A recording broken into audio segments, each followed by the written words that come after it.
নীলগঞ্জ গ্রামের সেই ছোট্ট শিশু আর্য, যাকে সমাজ একদিন ডাইনি পুত্র বলে ধিক্কার দিয়েছিল, সেই আজ হয়ে উঠেছে এক অজেয় শক্তির আধার। কিন্তু যে জিনের তেজ আর ভ্যাম্পায়ারের রক্ত তার শরীরে বইছে, তা কি তাকে শান্তি দেবে, নাকি 1000 জিনের সেই আদিম ক্ষুধা তাকে পরিণত করবে এক ধ্বংসাত্মক দানবে? রহস্যের জট এখন আরও খুলতে শুরু করেছে। একদিকে হারানো রাজত্ব উদ্ধারের নেশা, আর অন্যদিকে আধুনিক বিজ্ঞানের মরণ ফাঁদ। আর্য কি পারবে তার বাবার বংশের সেই অন্ধকার ইতিহাসকে মুছে দিতে, নাকি নিজের ভালোবাসাকে বাঁচাতে তাকে দিতে হবে চরম কোনো আত্মবলিদান? জিনের ডায়েরির আজকের পর্বে আমরা প্রবেশ করতে যাচ্ছি আর্যর জীবনের চূড়ান্ত অধ্যায়ে, যেখানে প্রতিহিংসা, মায়া আর জাদুর লড়াই এক নতুন মাত্রা পাবে। প্রস্তুত হন গল্পের সেই চরম উত্তেজনার সাক্ষী হতে, যা আপনাদের কল্পনাকেও ছাড়িয়ে যাবে। পরী রাজ্যের কেন্দ্রস্থলে অবস্থিত রক্তের গোলক ধাঁধা। এটি কোনো সাধারণ গোলক ধাঁধা নয়, এটি হলো হাজার হাজার জাদুকরী আয়নার এক গোলক, যেখানে প্রবেশ করলে মানুষ তার নিজের ভয়, নিজের অপরাধবোধ আর নিজের ভেতরের পশুত্বকে রক্ত মাংসের মূর্তিতে দেখতে পায়। আর্য যখন সুভদ্রার দেওয়া ম্যাপ ধরে এই গোলক ধাঁধার মুখে এসে দাঁড়াল, তখন তার চারপাশ থেকে এক বিচিত্র হাসির শব্দ প্রতিধ্বনিত হতে লাগল। কালজিনের কণ্ঠস্বর বাতাসের সাথে মিশে এল, স্বাগতম আর্য, তুমি বীর, তুমি শক্তিশালী, কিন্তু তোমার সবচেয়ে বড় শত্রু তো আমি নই। তোমার সবচেয়ে বড় শত্রু হলো তোমার ভেতরে থাকা ওই ভ্যাম্পায়ারের রক্ত। আজ তুমি লড়বে নিজের বিরুদ্ধে। আর্য গোলক ধাঁধায় পা রাখতেই চারপাশের দেয়ালগুলো বিশাল বিশাল আয়নায় পরিণত হলো। প্রতিটি আয়নায় আর্যর প্রতিবিম্ব ফুটে উঠছে। কিন্তু অদ্ভুত বিষয় হলো, আয়নার আর্য তার নিজের মতো শান্ত নয়। আয়নার ভেতর থেকে যে আর্য তাকিয়ে আছে, তার চোখ দিয়ে রক্ত ঝরছে, তার দাঁতগুলো বের হয়ে আছে এবং তার হাত দুটো মানুষের রক্তে রাঙানো। হঠাৎ একটি আয়না ভেঙে চুরমার হয়ে গেল এবং সেখান থেকে বেরিয়ে এল আর্যর হুবহু এক প্রতিচ্ছবি। কিন্তু এটি হলো আর্যর অন্ধকার রূপ, বা তার ডার্ক শ্যাডো। সেই ছায়া আর্য এক অট্টহাসি দিয়ে বলল, আর্য, তুই নিজেকে মহৎ ভাবিস? তুই কি ভুলে গেছিস যে তুই জন্মের পর নিজের বাবার রক্ত পান করেছিস? তুই কি ভুলে গেছিস শিউলির প্রতি তোর যে টান, তা আসলে ভালোবাসার চেয়েও বেশি তার রক্তের প্রতি তোর তৃষ্ণা? আর্য চিৎকার করে উঠল, মিথ্যা, সব মিথ্যা। আমি আমার বাবাকে ভালোবাসতাম, আর শিউলি আমার জীবনের আলো। কিন্তু ছায়া আর্যর হাতে ছিল এক বিশাল কালো তলোয়ার। সে আর্যকে আক্রমণ করল। শুরু হলো এক অলৌকিক দ্বৈরথ। আর্য যতবার তার জিনের শক্তিতে আঘাত করছিল, সেই আঘাত ঘুরে এসে তার নিজের শরীরেই লাগছিল। আর্য বুঝতে পারল, নিজের ছায়াকে শারীরিক শক্তি দিয়ে হারানো অসম্ভব, কারণ ছায়াটি তার নিজেরই রাগ আর ঘৃণার বহিঃপ্রকাশ। এদিকে পরী রাজ্যের রাজপ্রাসাদে কালজিন এক নিষ্ঠুর খেলা শুরু করেছে। সে পৃথিবী থেকে শিউলিকে অপহরণ করে নিয়ে এসেছে।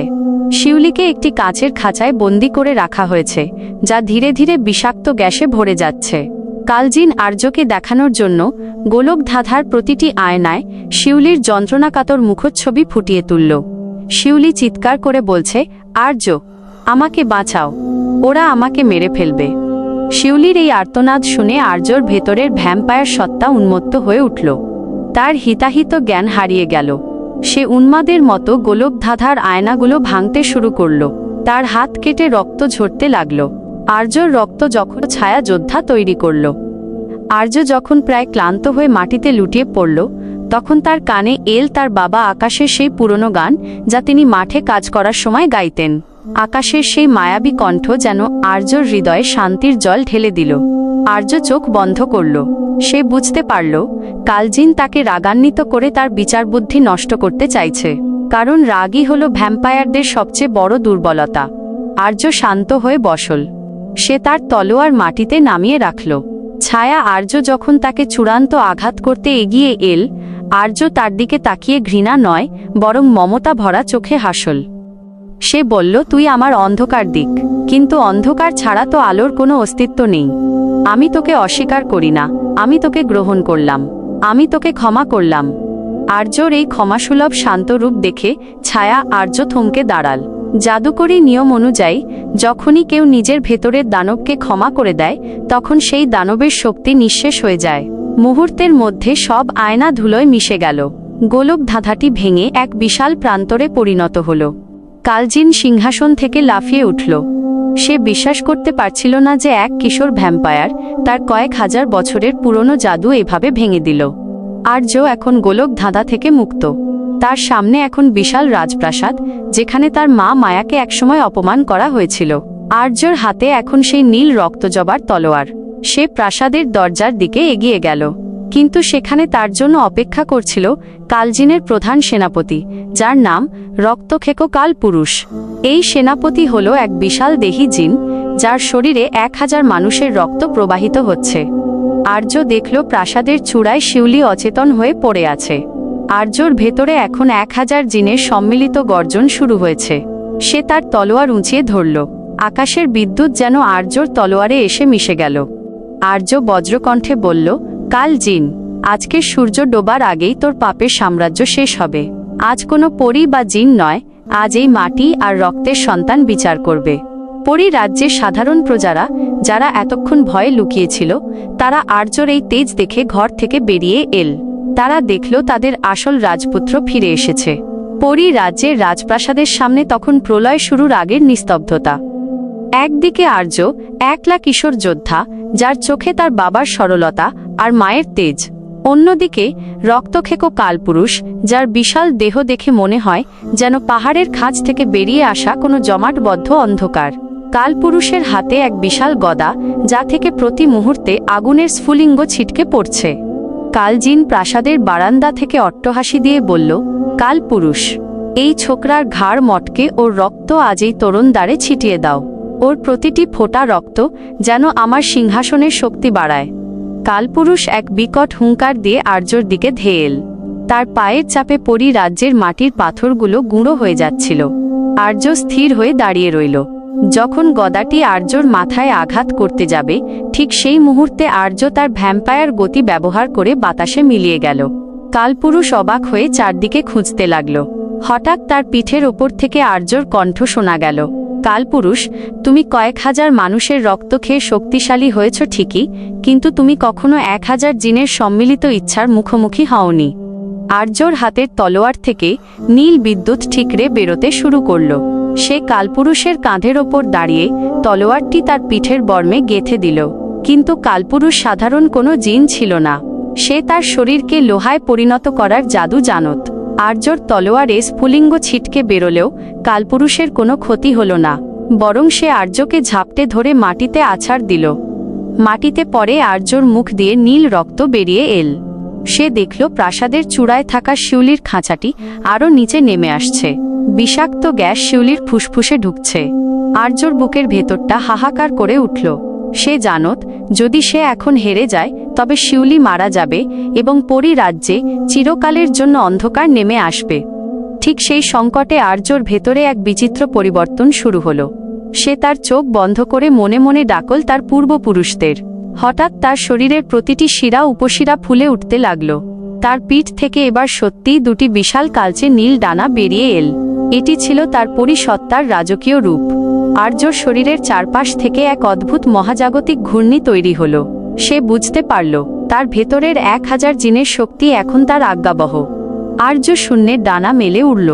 সে তার দুহাত এক করে এক বিশাল শক্তির গোলা বা এনার্জি বল তৈরি করল। সেই গোলাটি সে কালপুরুষের দিকে নিক্ষেপ করতেই এক বিশাল বিস্ফোরণ ঘটল। কালপুরুষের লোহার শরীর সেই তাপে গলতে শুরু করল। সে যন্ত্রণায় আকাশ পাতাল কাঁপিয়ে আর্তনাদ করে উঠল। আর্য নিচে নেমে এসে তার ভ্যাম্পায়ার নখ দিয়ে কালপুরুষের বুকের প্রধান শক্তি কেন্দ্রটি উপড়ে ফেলল। বিশাল দানবটি ধপাস করে মাটিতে পড়ে প্রাণ হারাল। কালজিনের মুখ ভয়ে ফ্যাকাশে হয়ে গেল। সে দেখল তার প্রধান সেনাপতি মুহূর্তের মধ্যে ছাই হয়ে গেছে। আর্য আর সময় নষ্ট করল না। সে ডানা মেলে সরাসরি প্রাসাদের চূড়ায় উড়ে গেল। শিউলির কাচের খাঁচাটি তখন প্রায় বিষাক্ত গ্যাসে পূর্ণ। শিউলি জ্ঞান হারিয়েছে। আর্য তার মুষ্টিবদ্ধ হাত দিয়ে এক আঘাতে সেই অলৌকিক কাঁচ ভেঙে চুরমার করে দিল। সে শিউলিকে কোলে তুলে নিল। শিউলিকে স্পর্শ করতেই আর্যর শরীরে এক অদ্ভুত প্রশান্তি নামল। কিন্তু শিউলির শ্বাস প্রশ্বাস চলছে না। আর্য ব্যাকুল হয়ে উঠল। সে জানত, একমাত্র রাজকীয় জিনের নিঃশ্বাস বা ভ্যাম্পায়ারের প্রাণের অংশই পারে মৃত্যু পথযাত্রী কাউকে ফিরিয়ে আনতে। আর্য নিজের আঙুল কেটে শিউলির ঠোঁটে এক ফোঁটা রক্ত দিল। সেই রক্ত ছিল মানুষের মমতা আর জিনের জাদুর সংমিশ্রণ। কয়েক মুহূর্ত পর শিউলি কেশে উঠল এবং চোখ মেলল।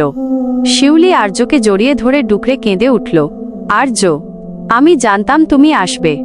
আর্য তাকে শান্ত স্বরে বলল, শিউলি, ভয় নেই, এবার আমাদের আসল শত্রুর বিচার হবে। আর্য শিউলিকে প্রাসাদের এক সুরক্ষিত জায়গায় বসিয়ে রেখে কালজিনের মুখোমুখি হল। কালজিন তখন তার শেষ জাদু প্রয়োগ করার চেষ্টা করছিল। সে তার কালো জাদুদণ্ড ঘুরিয়ে হাজার হাজার কালো জিনের আত্মা ডেকে আনল। পুরো প্রাসাদ এলাকা অন্ধকারে ঢেকে গেল। কিন্তু আর্যর মধ্যে এখন কোনো ভয় নেই। সে তার তলোয়ারটি উপরে তুলে ধরল। তার তলোয়ার থেকে এক বিশাল আলোর শিখা বিচ্ছুরিত হল, যা সেই অন্ধকার আত্মাদের পুড়িয়ে দিতে লাগল। আর্য এক এক পা করে কালো জিনের সিংহাসনের দিকে এগোতে লাগল। কালজিন আর্তনাদ করে বলল, না, এটা হতে পারে না। তুই অর্ধেক মানুষ, তোর এত শক্তি কোত্থেকে এল? আর্য শান্ত কণ্ঠে উত্তর দিল, আমি মানুষ বলেই আমার মধ্যে ভালোবাসা আছে, আর আমি পড়ি বলেই আমার মধ্যে সাহস আছে। তুমি শুধু ক্ষমতা চেয়েছ, ভালোবাসা নয়, আর এটাই তোমার পতনের কারণ। আর্য তার তলোয়ার দিয়ে কালজিনের সেই অভিশপ্ত জাদুদণ্ডটি দুই টুকরো করে দিল। জাদুদণ্ডটি ভাঙার সাথে সাথে কালজিনের রূপ বদলে যেতে লাগল। সে এক কুৎসিত জীর্ণ বৃদ্ধে পরিণত হল। তার সব অলৌকিক শক্তি নিঃশেষ হয়ে গেল। পরী রাজ্যের প্রজারা চিৎকার করে জয়ধ্বনি দিতে শুরু করল। আর্য কালজিনকে মারল না। সে তাকে সেই একই কালকুঠুরিতে বন্দী করার নির্দেশ দিল, যেখানে একসময় তার বাবার বন্ধুকে রাখা হয়েছিল। আর্য প্রমাণ করল, সে প্রতিহিংসায় অন্ধ নয়, সে একজন প্রকৃত রাজা। সেই রাতে পরী রাজ্যে আবার আনন্দের আলো জ্বলে উঠল। কিন্তু আর্যর সামনে এখন এক বিশাল প্রশ্ন, সে কি এখন এই রাজ্যের রাজা হয়ে থাকবে, নাকি শিউলিকে নিয়ে ফিরে যাবে তার বাবার সেই মাটির ঘরে? তার ভেতরে তো এখনও সেই ভ্যাম্পায়ার রক্ত বইছে, যা তাকে মাঝে মাঝে অস্থির করে তোলে। কালজিনের পতনের পর মায়াপুরী বা পরী রাজ্যে এক নতুন ভোরের সূচনা হল। যে আকাশে এতদিন শুধু কালো মেঘ আর অশুভ ধোঁয়া উড়ত, আজ সেখানে 7 রঙের রামধনু খেলা করছে। প্রজারা তাদের নতুন রাজা হিসেবে আর্যকে বরণ করে নিতে রাজপ্রাসাদের সামনে ভিড় জমিয়েছে। সুভদ্রা এবং অন্যান্য পুরনো জিনরা মিলে আর্যর রাজ্যাভিষেকের আয়োজন করল। আর্যকে পরানো হলো তার নানা, অর্থাৎ পরীদের আসল রাজার সেই স্বর্ণাভ বর্ম, আর হাতে দেওয়া হলো নীলকান্তমণির রাজদণ্ড। কিন্তু এই আনন্দের মাঝেও আর্যর মনে এক গভীর বিষাদ লুকিয়েছিল।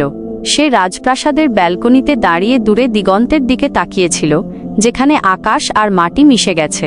তার মনে পড়ছিল নীলগঞ্জ গ্রামের সেই মাটির সোঁদা গন্ধ, তার বাবার লাঙল চালানোর শব্দ, আর সেই ছোট্ট কুঁড়ে ঘর। আর্য বুঝতে পারছিল, সে এই মায়াবী রাজ্যের রাজা হতে পারলেও তার হৃদয়ের অর্ধেকটা পড়ে আছে সেই অভাবী পৃথিবীতে। অভিষেক অনুষ্ঠানের মাঝপথে হঠাৎ পরী রাজ্যের ধর্মসভার প্রধান জাদুকর মহাকাল উপস্থিত হলেন। তার সাদা দাড়ি মাটিতে লুটিয়ে পড়ছে এবং তার চোখ দুটো যেন কয়েক হাজার বছরের ইতিহাস বয়ে বেড়াচ্ছে। মহাকাল আর্যর সামনে এসে দাঁড়ালেন। পুরো দরবার নিস্তব্ধ হয়ে গেল। মহাকাল গম্ভীর স্বরে বললেন, আর্য, তুমি বীর, তুমি আমাদের রাজ্যকে অপশক্তির হাত থেকে মুক্ত করেছ। কিন্তু পরী রাজ্যের প্রাচীন আইন বলে, সিংহাসনে বসতে হলে তাকে হতে হবে পূর্ণ সত্তা। হয় তুমি তোমার মানুষের অংশ ত্যাগ করে অমরপরী হয়ে যাও, নয়তো তুমি তোমার জিনের শক্তি বিসর্জন দিয়ে সাধারণ মানুষ হয়ে পৃথিবীতে ফিরে যাও। অর্ধেক পরী আর অর্ধেক ভ্যাম্পায়ার হয়ে এই পবিত্র সিংহাসনে বসা অসম্ভব। আর্য স্তম্ভিত হয়ে গেল। সে জানত না এমন কোনো কঠিন শর্ত তার সামনে আসবে। মহাকাল আরও বললেন, যদি তুমি এখানে থাকতে চাও, তবে তোমাকে শিউলিকে ভুলে যেতে হবে, কারণ কোনো মরণশীল মানুষ এই রাজ্যে স্থায়ীভাবে বাস করতে পারে না। তার উপস্থিতিতে এই রাজ্যের অলৌকিক ভারসাম্য নষ্ট হবে। আর্য পিছন ফিরে দেখল শিউলিকে। শিউলি এক কোণে দাঁড়িয়েছিল, তার চোখে জল। সে বুঝতে পারছিল আর্যকে এক কঠিন সিদ্ধান্তের সম্মুখীন হতে হচ্ছে। শিউলি আর্যর কাছে গিয়ে তার হাত ধরে ফিসফিস করে বলল, আর্য, তুমি এই রাজ্যের রাজপুত্র।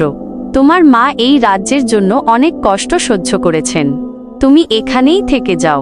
আমি ফিরে যাব আমার গ্রামে। আমি সারা জীবন তোমার স্মৃতি নিয়ে কাটিয়ে দেব। আর্যর ভেতরকার 1000 জিনের শক্তি তখন গর্জে উঠল। সে চিৎকার করে বলল, যে আইন ভালোবাসাকে অস্বীকার করে, সেই আইন আমি মানি না। আমার মা যদি একজন সাধারণ মানুষের প্রেমে পড়ে সবকিছু ত্যাগ করতে পারেন, তবে আমি কেন পারবো না? কিন্তু মহাকাল শান্তভাবে বললেন, তুমি যদি তোমার শক্তি বিসর্জন না দাও আর এখানে থাকো, তবে তোমার ভেতরে থাকা ভ্যাম্পায়ার সত্তা একদিন নিয়ন্ত্রণের বাইরে চলে যাবে। তখন তুমি নিজেই এই প্রজাদের রক্ত পান করতে শুরু করবে। তুমি কি তা চাও? আর্য এক গভীর সংকটে পড়ল। সে দেখল প্রজারা তার দিকে তাকিয়ে আছে, তাদের চোখে আশা। আবার শিউলির দিকে তাকাল, সেখানে শুধু নিঃস্বার্থ ভালোবাসা। আর্যর মনে পড়ল তার বাবা আকাশের কথা, যিনি কোনো অলৌকিক শক্তি ছাড়াই তাকে মানুষ হিসেবে বড় করতে চেয়েছিলেন। আর্য তার রাজমুকুটটি খুলে সিংহাসনের ওপর রাখল।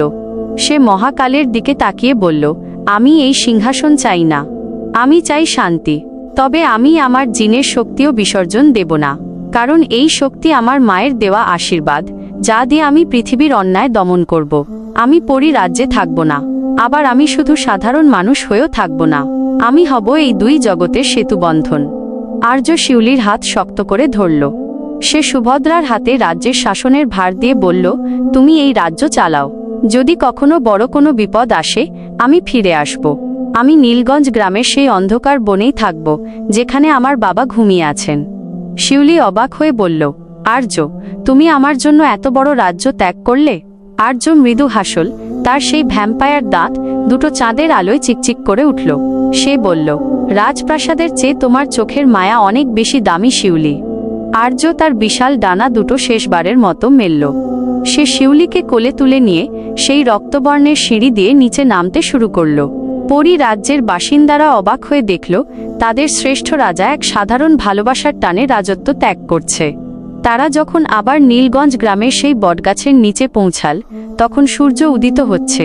আর্য দেখল তার বাবার কবরটি আগের মতোই আছে, কিন্তু গ্রামের মানুষ এখন আর্যকে ভয় পাচ্ছে না। তারা দেখেছে আর্য কিভাবে শিউলিকে আর গ্রামকে ডাকাতদের হাত থেকে বাঁচিয়েছিল। আর্য আর শিউলি সেই অন্ধকার বনের ভেতর আবার ছোট একটি কুঁড়ে ঘর তৈরি করল। আর্য দিনের বেলা সাধারণ চাষি হিসেবে কাজ করে, আর রাতে সে বনের রক্ষক হয়ে ওঠে। তার ভেতরে 1000 জিনের শক্তি এখনও আছে, কিন্তু এখন তা নিয়ন্ত্রিত। সে এখন আর রক্তের তৃষ্ণায় হাহাকার করে না, কারণ শিউলির ভালোবাসা তার সেই আদিম ক্ষুধাকে শান্ত করে দিয়েছে। তবে গল্পের শেষ এখানেই নয়। কালজিন কারাগারে বসে এখনও অভিশাপ দিচ্ছে, আর পরী রাজ্যের মহাকাল জাদুকর জানেন আর্যর এই ত্যাগ ভবিষ্যতে এক নতুন যুদ্ধের জন্ম দেবে। কারণ পৃথিবীর মাটিতে যখন 1000 জিনের শক্তি আর মানুষের রক্ত একসাথে মিশে থাকে, তখন প্রকৃতিতে এক নতুন প্রজাতির জন্ম হয়। নীলগঞ্জ গ্রামের সীমানায় সেই অন্ধকার বন এখন আর ভয়ের কারণ নয়, বরং গ্রামের মানুষের কাছে তা এক রহস্যময় পবিত্র স্থান। আর্য এবং শিউলি সেই বনের এক কোণে ছোট একটি ঘর বেঁধেছে। 1970-এর দশকের সেই উত্তাল দিনগুলো শেষ হয়ে এখন 80-র দশকের মাঝামাঝি সময়। আর্য রাজত্ব ত্যাগ করে এসেছে ঠিকই, কিন্তু তার ভেতরের 1000 জিনের তেজ তাকে সাধারণ মানুষের চেয়ে আলাদা করে রাখে। সে আগের মতোই চাষবাস করে, কিন্তু তার হাতের ছোঁয়ায় ফসলের ফলন হয় দ্বিগুণ। গ্রামের মানুষ এখন তাকে বনদেবতা বলে আড়ালে শ্রদ্ধা করে। শিউলি আর সেই আগের সাধারণ মেয়েটি নেই। আর্যর সাথে থাকতে থাকতে তার মধ্যেও এক প্রকার অলৌকিক আভা তৈরি হয়েছে। তাদের ভালোবাসা ছিল এক বিরল মিলন, একদিকে মরণশীল মানুষের মমতা, অন্যদিকে অমর জিনের শক্তি আর ভ্যাম্পায়ারের গভীর তৃষ্ণা। আর্যর সেই রক্তপিপাসা এখন আর হিংস্র নয়, শিউলির সাহচর্য তার ভেতরের অন্ধকারকে এক অদ্ভুত শান্তিতে রূপান্তর করেছে। 1 বছর পর এক বর্ষণমুখর রাতে শিউলি আর্যকে এক খুশির সংবাদ শোনাল। তাদের ঘরে নতুন অতিথি আসছে। এই খবর শুনে আর্য যেমন খুশি হল, তেমনি তার মনে এক অজানা আশঙ্কা দানা বাঁধল।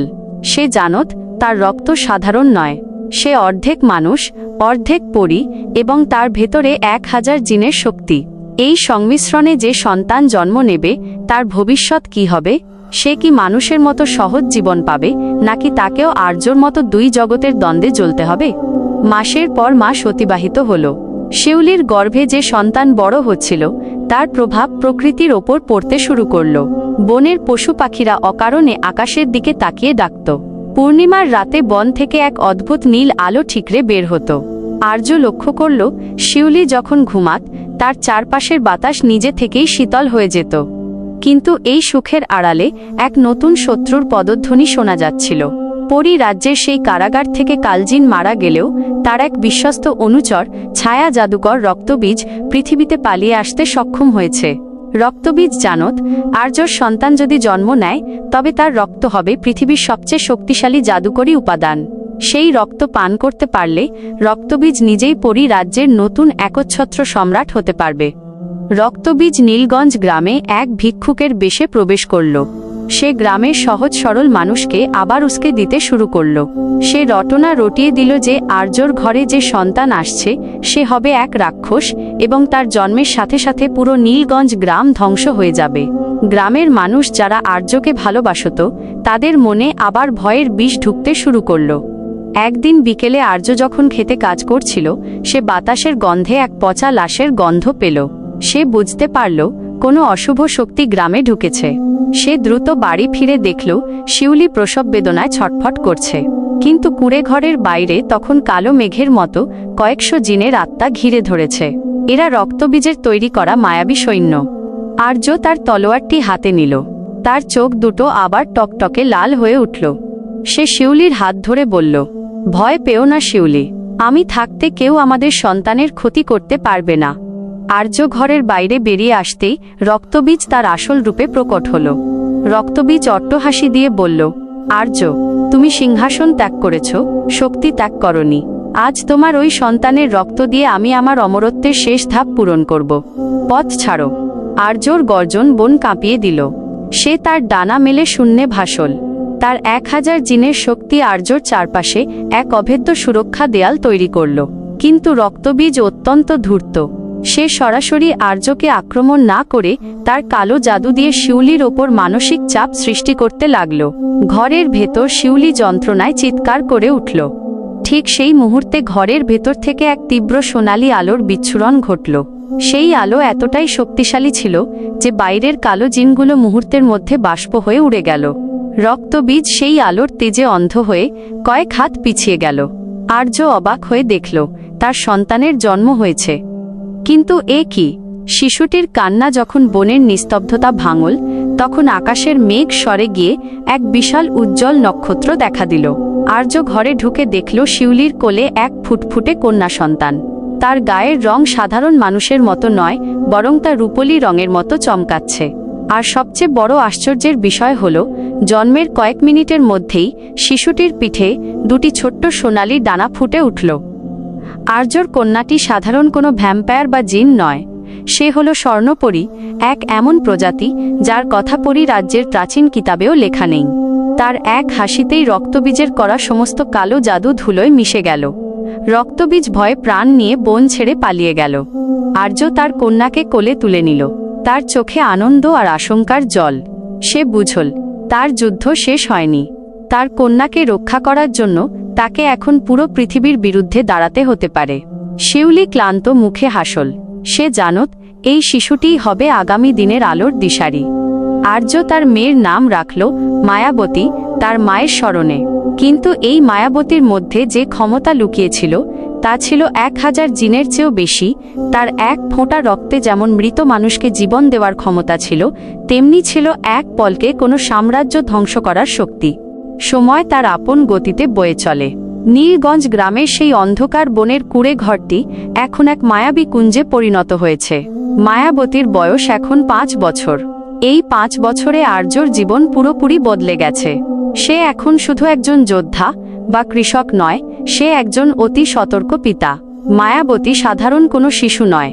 তার হাঁটা চলায় ঘাসের ওপর ফুল ফুটে ওঠে, আর সে যখন হাসে তখন বনের পাখিরা গান গাইতে শুরু করে। তার চোখ দুটি আর্যর মতো লাল নয়, বরং গভীর নীল, কিন্তু রাগের সময় তাতে সোনালি আগুনের আভা দেখা যায়। আর্য লক্ষ্য করল মায়াবতীর ভেতরে ভ্যাম্পায়ারের কোনো রক্তপিপাসা নেই। সে বরং প্রকৃতির সঞ্জীবনী শক্তিকে নিয়ন্ত্রণ করতে পারে। কিন্তু তার পিঠে সেই ছোট সোনালি ডানাগুলো সে চাইলেই অদৃশ্য করতে পারে না। তাই শিউলি সবসময় তাকে বড় চাদরে ঢেকে রাখত, যাতে গ্রামের মানুষের চোখে না পড়ে। কিন্তু গ্রামের মানুষের উৎসুক দৃষ্টি থেকে কতক্ষণ আর সত্য লুকিয়ে রাখা যায়? গ্রামে আবার মহামারী দেখা দিল। 1970-এর দশকের পর এমন আকাল নীলগঞ্জ আর দেখেনি। কলেরায় মানুষ মরছে পঙ্গপালের মতো। গ্রামের কবিরাজ আর ডাক্তাররা হার মানল। শিউলির মন কেঁদে উঠল গ্রামের মানুষের জন্য। সে আর্যকে বলল, আর্য, আমাদের মায়ার এক ফোঁটা স্পর্শে হয়তো এই মানুষগুলো বেঁচে যেতে পারে। তুমি কি অনুমতি দেবে? আর্য ভয় পাচ্ছিল। সে জানত, একবার যদি জানাজানি হয় মায়াবতীর রক্তে অলৌকিক ক্ষমতা আছে, তবে পৃথিবী তার জন্য নরক হয়ে যাবে। কিন্তু শিউলির অনুনয় আর মানুষের কান্না দেখে আর্য স্থির থাকতে পারল না। সে মায়াবতীকে নিয়ে গোপনে গ্রামে গেল। মায়াবতী তার ছোট্ট হাত দিয়ে গ্রামের পুকুরের পানি স্পর্শ করল। মুহূর্তের মধ্যে সেই পানি স্ফটিকের মতো স্বচ্ছ হয়ে গেল। যারা সেই পানি পান করল তারা কয়েক ঘন্টার মধ্যে সুস্থ হয়ে উঠল। গ্রামের মানুষ এই অলৌকিকতা দেখে স্তম্ভিত হয়ে গেল। তারা বুঝতে পারল আর্যর মেয়ে কোনো সাধারণ মানুষ নয়। তাদের কৃতজ্ঞতা ধীরে ধীরে ভয়ে পরিণত হতে শুরু করল। মানুষের মন বিচিত্র, তারা যাকে ভয় পায় তাকেই শেষ করতে চায়। এদিকে সেই ছায়া জাদুকর রক্তবীজ বসেছিল না। সে পরী রাজ্যের এক নিষিদ্ধ প্রান্তরে গিয়ে কালজিনের আত্মা এবং কয়েকশো নরক জিনের সাথে চুক্তি করল। সে জানতে পারল মায়াবতীর রক্ত যদি কোনো জাদুকরী অস্ত্র দিয়ে গ্রহণ করা যায়, তবে সেই অস্ত্র দিয়ে মহাবিশ্বের যে কোনো শক্তিকে ধ্বংস করা সম্ভব। রক্তবীজ এবার আর সরাসরি এলো না। সে মানুষের রূপ ধরে গ্রামে ঢুকে মানুষের মনে সন্দেহ ঢোকাতে লাগল। সে প্রচার করল, এই মেয়েটি তোমাদের রোগ সারিয়েছে ঠিকই, কিন্তু সে আসলে তোমাদের আত্মাগুলো চুষে নিচ্ছে। সে যেদিন বড় হবে সেদিন এই পুরো গ্রামকে তার দাসে পরিণত করবে। দেখো, ওর পিঠে শয়তানের ডানা আছে। এক সন্ধ্যায় আর্য যখন বনের ঝরনায় মায়াবতীকে নিয়ে খেলা করছিল, হঠাৎ কয়েকশো গ্রামবাসী লাঠিসোঁটা আর মশাল নিয়ে বন ঘিরে ফেলল। তাদের নেতৃত্বে ছিল রক্তবীজের ছদ্মবেশী এক অনুচর। তারা চিৎকার করছিল, ডাইনি মেয়েকে আমাদের হাতে দাও, ওকে গ্রাম থেকে বের করতে হবে। শিউলি ভয়ে মায়াবতীকে জাপটে ধরল। আর্য সামনে এসে দাঁড়াল। তার 1000 জিনের শক্তি তখন দাউ দাউ করে জ্বলছে। সে বজ্রকণ্ঠে বলল, যে মানুষগুলোকে আমার মেয়ে জীবন দিল, তারা আজ তাকেই মারতে এসেছে। মানুষের অকৃতজ্ঞতার কোনো সীমা নেই। রক্তবীজ তখন তার আসল রূপ ধারণ করল। সে আকাশ থেকে এক বিশাল কালো বিদ্যুৎ আর্যর ওপর নিক্ষেপ করল। আর্য সেই আঘাত প্রতিহত করলেও সেই সুযোগে রক্তবীজের সৈন্যরা শিউলি আর মায়াবতীকে ঘিরে ফেলল। মায়াবতী ভয় পেয়ে তার বাবার দিকে হাত বাড়াল। তার এক ফোঁটা চোখের জল মাটিতে পড়তেই সেখানে এক বিশাল ভূমিকম্প শুরু হলো। কিন্তু রক্তবীজ তার কালো জাদুর জাল দিয়ে মায়াবতীকে বন্দী করার চেষ্টা করল। ঠিক সেই মুহূর্তে মায়াবতীর সোনালি ডানাগুলো প্রকট হল। সে হঠাৎ এক বিশাল উচ্চতায় উড়ে গেল। তার শরীর থেকে এমন এক তীব্র জ্যোতি বের হতে শুরু করল যে রক্তবীজের ছায়া সৈন্যরা রোদে বরফের মতো গলতে লাগল। মায়াবতী তার ছোট্ট গলায় চিৎকার করে বলল, আমার বাবাকে ছেড়ে দাও। সেই চিৎকারে বনের সমস্ত গাছপালা যেন সৈন্যের মতো দাঁড়িয়ে গেল। ডালপালাগুলো হাত বাড়িয়ে রক্তবীজকে আষ্টে পৃষ্ঠে জড়িয়ে ধরল। আর্য সুযোগ পেয়ে তার সেই নীল তলোয়ার দিয়ে রক্তবীজের বুক চিরে দিল। রক্তবীজ ধুলোয় মিশে গেল, কিন্তু যাওয়ার আগে সে অভিশাপ দিয়ে গেল, আর্য, তুই তোর মেয়েকে মানুষের রাজ্যে রাখতে পারবি না। পরী রাজ্য ওকে খুঁজে বের করবেই। যুদ্ধ শেষ হলো। গ্রামের মানুষ ভয়ে দিকবিদিকে পালিয়ে গেল। কিন্তু আর্য আর শিউলি বুঝতে পারল, নীলগঞ্জ গ্রাম তাদের জন্য আর নিরাপদ নয়। মায়াবতীর এই অলৌকিক ক্ষমতা এখন আর গোপন নেই। আর্য শিউলির দিকে তাকাল। তার চোখে জল। সে বলল, শিউলি, আমাদের মায়াকে বাঁচাতে হলে আমাদের আবার সেই অনিশ্চিত পথে নামতে হবে। আমাদের যেতে হবে এমন এক জায়গায় যেখানে কোনো মানুষ বা কোনো লোভী জিন পৌঁছাতে পারবে না। আর্য মায়াবতীকে কোলে নিল। শিশুটি তখন শান্ত। সে জানে না তার এক হাসিতে আজ কত বড় এক বিপদ কেটেছে। আর্য সিদ্ধান্ত নিল, সে এবার পরী রাজ্যের সেই হারানো গোপন উপত্যকায় যাবে যেখানে তার মা মায়ার শৈশব কেটেছিল। সেখানে মায়াবতীকে তার শক্তির সঠিক প্রশিক্ষণ দেওয়া হবে। পরের অধ্যায়ে শুরু হবে আর্য, শিউলি এবং মায়াবতীর এক দীর্ঘ যাযাবর জীবন। পথে তাদের দেখা হবে সমুদ্রের দানব আর পাহাড়ের রক্ষকদের সাথে।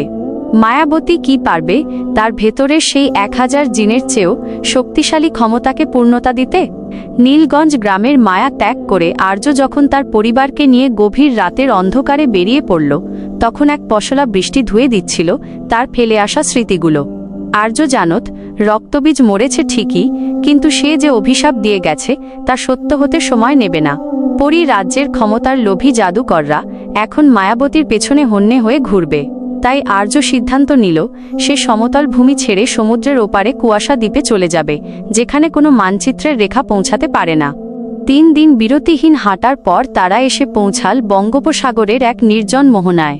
1970-এর দশকের শেষের দিকে এই এলাকাগুলো ছিল জনমানবহীন এবং ঘন জঙ্গলে ঘেরা। বিশাল সমুদ্রের গর্জন শুনে 5 বছরের মায়াবতী প্রথমে ভয় পেল। সে শিউলির আঁচল ধরে দাঁড়িয়ে রইল, কিন্তু আর্যর চোখে ছিল দৃঢ়তা। সে জানে এই জলরাশিই হতে পারে তাদের সবচেয়ে বড় ঢাল। আর্য তার জিনের শক্তিতে বাতাসের দিক পরিবর্তন করে একটি বিশাল কাঠের ভেলা তৈরি করল। সাধারণ মানুষ যা মাসেও করতে পারত না, আর্যর 1000 জিনের শক্তিতে তা কয়েক ঘন্টায় সম্পন্ন হল। তারা ভেলার ওপর চড়ে সমুদ্রের গভীরে যাত্রা শুরু করল। শিউলি অবাক হয়ে দেখল সমুদ্রের নোনা জল মায়াবতীর স্পর্শ পাওয়া মাত্রই শান্ত হয়ে যাচ্ছে। ডলফিন আর রঙিন মাছেরা ভেলার চারপাশে খেলা করছে, যেন তারা তাদের রাজকন্যাকে অভিবাদন জানাচ্ছে। যাত্রার দ্বিতীয় রাতে এক অদ্ভুত ঘটনা ঘটল। মাঝ সমুদ্রে হঠাৎ কুয়াশা এতটাই ঘন হল যে হাত বাড়ালে হাত দেখা যায় না। আর্য বুঝতে পারল এটা প্রাকৃতিক কুয়াশা নয়, কেউ তাদের পথ আগলে দাঁড়িয়েছে। হঠাৎ জলের নিচ থেকে এক বিশাল আকৃতির সামুদ্রিক নাগ, সি সার্পেন্ট, মাথা চাড়া দিয়ে উঠল। তার শরীরটা পাহাড়ের মতো বড় এবং চোখগুলো আগুনের গোলার মতো জ্বলছে। নাগটি বজ্রকণ্ঠে গর্জে উঠল, কে তোমরা? মানুষের গন্ধ আর জিনের তেজ নিয়ে আমার রাজ্যে কেন অনধিকার প্রবেশ করছ? এই মরণশীল নারী আর এই অদ্ভুত শিশুটি কে? আর্য তার নীল তলোয়ারটি উন্মুক্ত করল। সে শিউলি আর মায়াবতীকে নিজের ডানার আড়ালে লুকিয়ে বলল, আমি আর্য, পরী রাজ্যের নির্বাসিত রাজপুত্র। আমি কোনো যুদ্ধ করতে আসিনি, শুধু শান্তি খুঁজছি। পথ ছাড়ো, নয়তো এই সমুদ্র তোমার রক্তে নীল হয়ে যাবে। সামুদ্রিক নাগটি অট্টহাসি দিল। সে তার বিশাল লেজ দিয়ে সমুদ্রে এমন এক ঢেউ তুলল যে তাদের ভেলাটি উল্টে যাওয়ার উপক্রম হল। ঠিক সেই মুহূর্তে মায়াবতী আর্যর আড়াল থেকে বেরিয়ে এল। সে তার ছোট ছোট পা ফেলে ভেলার কিনারায় গিয়ে দাঁড়াল। তার চোখে কোনো ভয় ছিল না। সে সমুদ্রের দিকে হাত বাড়িয়ে বিড়বিড় করে কিছু বলতে লাগল। আশ্চর্যজনকভাবে মায়াবতীর হাতের তালু থেকে এক উজ্জ্বল সোনালি রশ্মি বের হয়ে নাগের চোখের ওপর গিয়ে পড়ল। নাগটি মুহূর্তের মধ্যে শান্ত হয়ে গেল। সে যেন কোনো সম্মোহনে আচ্ছন্ন হয়ে মায়াবতীর সামনে মাথা নিচু করল। মায়াবতী তার ছোট্ট হাত দিয়ে নাগের সেই বিশাল মাথাটি স্পর্শ করল। আর্য এবং শিউলি স্তম্ভিত হয়ে দেখল হিংস্র দানবটি এখন এক গৃহপালিত পশুর মতো আচরণ করছে। নাগটি ধরা গলায় বলল, ক্ষমা করবেন ছোট রাজকুমারী, আমি চিনতে পারিনি। আপনার রক্তে যে মায়া আছে তা পৃথিবীর আদিম শক্তির অংশ। আমি আপনাদের পথ দেখিয়ে নিয়ে যাব সেই গোপন দ্বীপে। নাগের সহায়তায় তারা পৌঁছাল কুয়াশা দ্বীপে। এই দ্বীপটি ছিল অপার্থিব সুন্দর। পাহাড়ের চূড়া থেকে ঝরনা নামছে, আর সেই ঝরনার জলে মিশে আছে জিনের জাদুর সুবাস। দ্বীপের মাঝখানে ছিল এক প্রাচীন স্ফটিকের গুহা। আর্য বুঝতে পারল এখানেই মায়াবতীকে সুরক্ষিত রাখা সম্ভব। তবে শান্তিতে থাকার দিনগুলো ছিল সংক্ষিপ্ত। মায়াবতী যখন দ্বীপে নিজের ডানা মেলে উড়তে শিখছিল, তখন একদিন সে আকাশপথে এমন এক সংকেত দেখল যা আর্যকে চিন্তিত করে তুলল। পরী রাজ্যের আকাশ থেকে 3টি রক্তবর্ণের ধূমকেতু ধেয়ে আসছে এই দ্বীপের দিকে। এর অর্থ হল পরী রাজ্যের নতুন রাজা অগ্নিজিন জেনে গেছে মায়াবতীর অবস্থান। আর্য জানত অগ্নিজিন হল কালজিনের চেয়েও 1000 গুণ বেশি শক্তিশালী এবং নিষ্ঠুর। সে আগুনকে নিয়ন্ত্রণ করতে পারে। আর্য তার মেয়েকে আড়ালে ডেকে নিয়ে গেল। সে মায়াবতীর হাতে তার নিজের নীল তলোয়ারটি দিয়ে বলল, মায়া, তুমি সাধারণ মেয়ে নও। তোমার 1000 জিনের শক্তি তোমার বাবার থেকে এসেছে, কিন্তু তোমার ওই সোনালি আলো তোমার নিজের। তোমাকে লড়তে শিখতে হবে। যদি আমি কখনো না থাকি, তুমিই হবে এই জগতের রক্ষক। শিউলি চোখের জল মুছল। সে জানত তাদের জীবনের ট্র্যাজেডি এখনো শেষ হয়নি। আর্যর ভ্যাম্পায়ার সত্তা তখন আবার জেগে উঠতে শুরু করল। সে বুঝতে পারল শত্রুকে রুখতে হলে তাকে আবার সেই ভয়ঙ্কর রূপ ধারণ করতে হবে যা সে শিউলির জন্য বিসর্জন দিয়েছিল। সেই রাতে কুয়াশা দ্বীপের আকাশ আগুনের রং ধারণ করল। অগ্নিজিনের সৈন্যরা আকাশ থেকে নামতে শুরু করল। আর্য তার বিশাল ডানা মেলে যুদ্ধের জন্য প্রস্তুত হল। তার 1000 জিনের গর্জন আর মায়াবতীর সোনালী আভা মিলে এক মহাকাব্যিক যুদ্ধের সূচনা হতে যাচ্ছিল। কুয়াশা দ্বীপের শান্ত আকাশ এখন নরকের মতো লাল। আকাশ থেকে বৃষ্টির মতো ঝরে পড়ছে অগ্নিপিণ্ড। এই আক্রমণের নেতৃত্ব দিচ্ছে অগ্নিজিন, তালজিনের বড় ভাই, যে কয়েকশো বছর ধরে সূর্যবলয়ের নিচে বসে সাধনা করে আগুনের ওপর নিয়ন্ত্রণ অর্জন করেছে। সে কোনো সাধারণ জিন নয়, তার পুরো শরীরটা জ্বলন্ত কয়লার মতো কালো এবং চোখ দিয়ে লাভা গড়িয়ে পড়ছে। অগ্নিজিন তার বিশাল আগুনের রথে চড়ে দ্বীপের ওপর এসে গর্জে উঠল, আর্য, তুই ভেবেছিস সমুদ্রের গভীরে লুকিয়ে তুই তোর ওই অভিশপ্ত রক্তকে রক্ষা করতে পারবি? এই দ্বীপ আজ তোর এবং তোর পরিবারের চিতা হবে। আর্য তার বিশাল ডানা মেলে আকাশের দিকে উড়ে গেল। সে তার 1000 জিনের শক্তিকে নিজের তলোয়ারে পুঞ্জীভূত করল। নীল বিদ্যুৎ আর আগুনের সংঘর্ষে পুরো দ্বীপ কেঁপে উঠল। নিচে শিউলি মায়াবতীকে জাপটে ধরে একটি স্ফটিক গুহার ভেতরে আশ্রয় নিল। শিউলি জানত, আজ যে যুদ্ধ শুরু হয়েছে তা নীলগঞ্জ গ্রামের সেই ডাকাতদের সাথে লড়াইয়ের মতো নয়। এটা মহাজাগতিক শক্তির সংঘাত। আর্য আর অগ্নিজিনের লড়াইটা ছিল দেখার মতো। আর্যর গতি ছিল ভ্যাম্পায়ারের মতো ক্ষিপ্র, আর অগ্নিজিনের আক্রমণ ছিল সূর্যের প্রখরতার মতো ধ্বংসাত্মক। অগ্নিজিন তার হাতের জাদুদণ্ড ঘুরিয়ে এক বিশাল আগুনের ড্রাগন তৈরি করল, যা আর্যকে চারপাশ থেকে ঘিরে ফেলল। আর্যর ডানাগুলো সেই তাপে পুড়তে শুরু করল। যন্ত্রণায় আর্য এক বিকট চিৎকার দিল। গুহার ভেতর থেকে বাবার সেই যন্ত্রণাকাতর চিৎকার মায়াবতীর কানে পৌঁছানো মাত্রই তার ছোট্ট শরীরটা থরথর করে কাঁপতে লাগল। তার সেই শান্ত নীল চোখ দুটো মুহূর্তের মধ্যে সোনালি আগুনের মতো জ্বলতে শুরু করল। শিউলি তাকে আটকানোর চেষ্টা করল, কিন্তু মায়াবতীর গা থেকে বের হওয়া শক্তির তাপে শিউলি ছিটকে দূরে পড়ে গেল।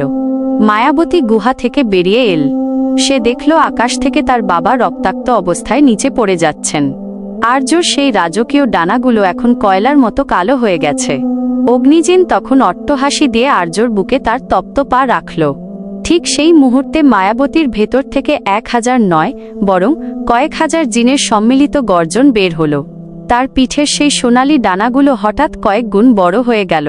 সে যখন শূন্যে উড়াল দিল, তখন দ্বীপের চারপাশের সমুদ্রের জল পাহাড়ের মতো উঁচু হয়ে উঠল। মায়াবতী যখন অগ্নিজিনের সামনে গিয়ে দাঁড়াল, অগ্নিজিন তাচ্ছিল্য করে বলল, একটি ছোট মেয়ে, তুই আমাকে থামাবি? মায়াবতী কোনো কথা বলল না। সে শুধু তার 2 হাত আকাশের দিকে তুলল। মুহূর্তের মধ্যে আকাশ থেকে এমন এক শীতল নীল আলো নেমে এল, যা অগ্নিজিনের সমস্ত আগুনকে নিভিয়ে দিল।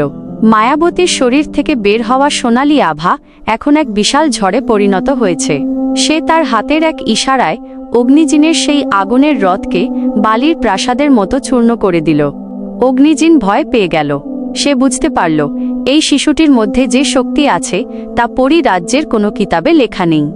সে তার সেই শস্ত্র সূর্য বাণ নিক্ষেপ করল মায়াবতীর দিকে, কিন্তু মায়াবতী সেই বাণটি তার খালি হাতে ধরে ফেলল এবং তা মুচড়ে ভেঙে ফেলল।